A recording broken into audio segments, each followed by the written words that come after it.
Fala galera, fala meus amigos, tudo na paz? Eu tô aqui hoje para fazer uma breve revisão do que nós vimos em sala de aula.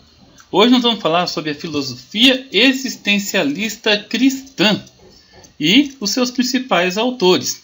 Durante o século XIX, o grande destaque é o Søren Kierkegaard. Bom, antes de já partir para os demais slides, peço desculpa pelos ruídos, tá? Tá tendo muita construção, muito barulho aqui próximo da minha casa. Bom, nessa aula iremos refletir sobre os aspectos importantes da filosofia durante o século XIX, mais precisamente o existencialismo cristão de Kierkegaard e o seu pensamento em relação à ética, à estética e à fé cristã. No final, iremos refletir também sobre o existencialismo cristão, assim bem rapidamente, é claro, de Karl Jasper e de Gabriel Marcel. Bom, o Kierkegaard foi um filósofo dinamarquês do século XIX, tinha tudo para ser um pastor luterano, sua família era extremamente religiosa, ele chegou de fazer teologia durante muito tempo, se não me engano foram 10 anos estudando a filosofia e a teologia. Foi contra o pensamento de outros filósofos, principalmente do Hegel, onde ele criticava muito o pensamento totalizante da razão, e foi um grande defensor da sensibilidade humana. Para o Kierkegaard, o homem pensa porque existe e confere elementos à sua existência a partir das suas sensações, dos seus sentimentos, dos seus desejos e das suas ações. Então a grande crítica a Hegel é que não existia uma razão que totalizava o mundo. Bom, para o Kierkegaard, a verdade é sempre subjetiva, pois diz respeito à relação que o homem, que o ser existente, se põe diante do absoluto. Sabendo da precariedade da existência, sem razão que lhe possa dar sentido ou validade, o indivíduo deve procurar se posicionar. E esse posicionamento não deixa de ser um ato de fé, não deixa de ser uma crença. Então, o Kierkegaard ele criticava bastante o pensamento de outros filósofos que pensavam no absoluto. O homem ele tinha condições de se colocar perante a existência, sabendo-se que ele era precário, sabendo-se que ele era limitado. Então, existia sim um absoluto, só que esse absoluto é Deus. E a questão fundamental é como o homem, o ser existente, ele vive individualmente a sua relação com Deus, que é o ser absoluto. Bom, vamos entender os primeiros passos filosóficos e, no finalzinho, nós vamos entender um pouco essa contradição à filosofia do Hegel. O Kierkegaard ele dividia o seu trabalho sobre a existência humana, sua visão filosófica, em 3 dimensões ou 3 estados.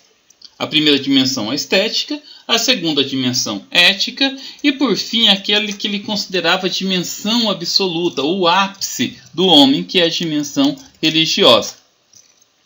Na dimensão estética, existia uma procura incessante pelos sentidos, pela busca pelo prazer.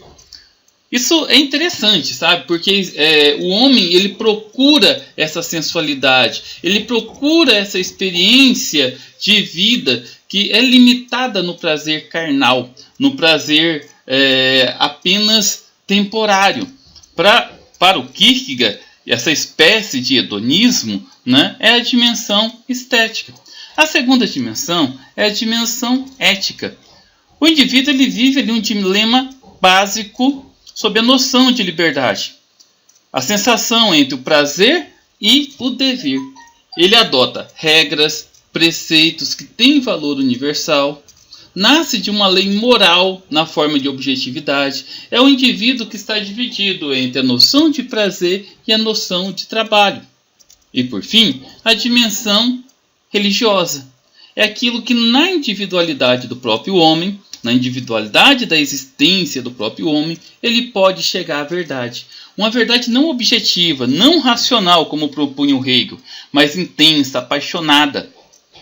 E essa dimensão intensa, apaixonada, só poderia ser possibilitada pela fé.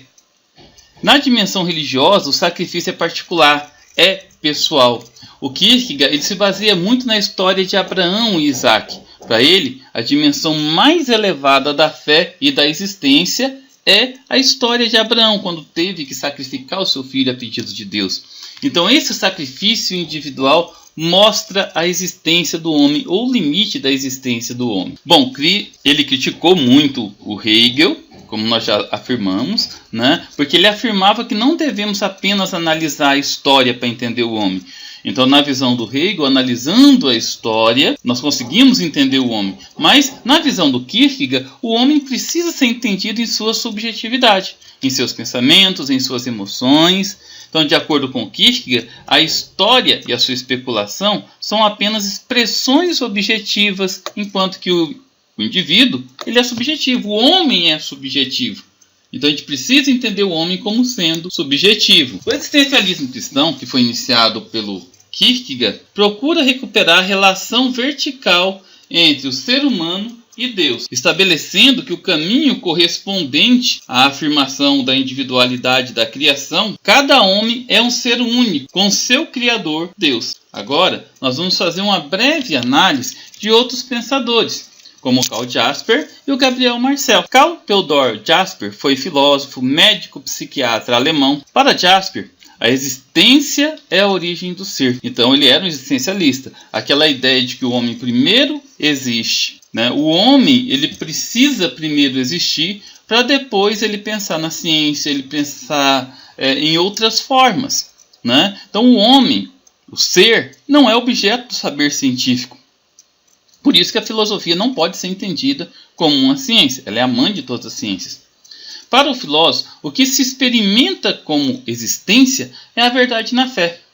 Essa é a comunicação mais elevada. A fé como orientação para a transcendência. Não tem como você explicar a origem do homem, não tem como você explicar a existência do homem, a não ser pela fé. Outro pensador que também seguiu essa linha do existencialismo cristão foi Gabriel Honoré Marcel, filósofo, dramaturgo, foi compositor. Ele viveu o finalzinho do século XIX até a década de 1970 na França. E o pensamento desse filósofo parte da própria existência e dos próprios problemas que foram vividos por eles e com experiências filosóficas idealistas, que oprimiam e suprimiam os limites humanos.